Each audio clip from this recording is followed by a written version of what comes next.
আসসালামু আলাইকুম ওয়া রাহমাতুল্লাহি ওয়া বারাকাতু। সবাই কেমন আছেন? আশা করি সবাই ভালো আছেন এবং সুস্থ আছেন। সবাইকে বিসমিল্লাহ মেশিনারিজের আরেকটি ভিডিওতে স্বাগতম জানাচ্ছি।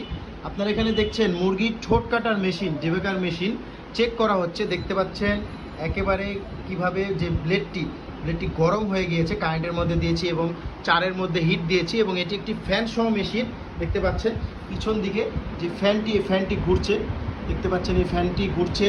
তো এই ডেবেকার মেশিনগুলো আমরা ডেলিভারি দেওয়ার সময় বিক্রি করার আগে আমরা অবশ্যই চেক করে দিই এবং দেখতে পাচ্ছেন কীভাবে আগুনের মতন লাল হয়ে গেল। আমরা প্রতিটা মেশিনই এইভাবে চেক করে থাকি। মুরগির ঠোঁট কাটার মেশিন, এই মেশিন দ্বারা আপনারা মুরগির ঠোঁট কাটতে পারবেন, মুরগির ঠোঁট ছেঁকা দিতে পারবেন এবং এই মেশিনটি ফেস সিস্টেম একটি মেশিন এবং এখানে হিট বাড়ানো কমানোর অপশন আছে। তো আপনারা যারা মুরগির ঠোঁট কাটার মেশিন চান আপনারা কিন্তু পেয়ে যাবেন বিসমিল্লাহ মেশিনারিজে মুরগির ঠোঁট কাটার ডেবেকার মেশিন, ফ্যান সহকারে মেশিন। তো মেশিনটি নিতে আমাদের স্ক্রিনে দেওয়া নাম্বারে কল করুন।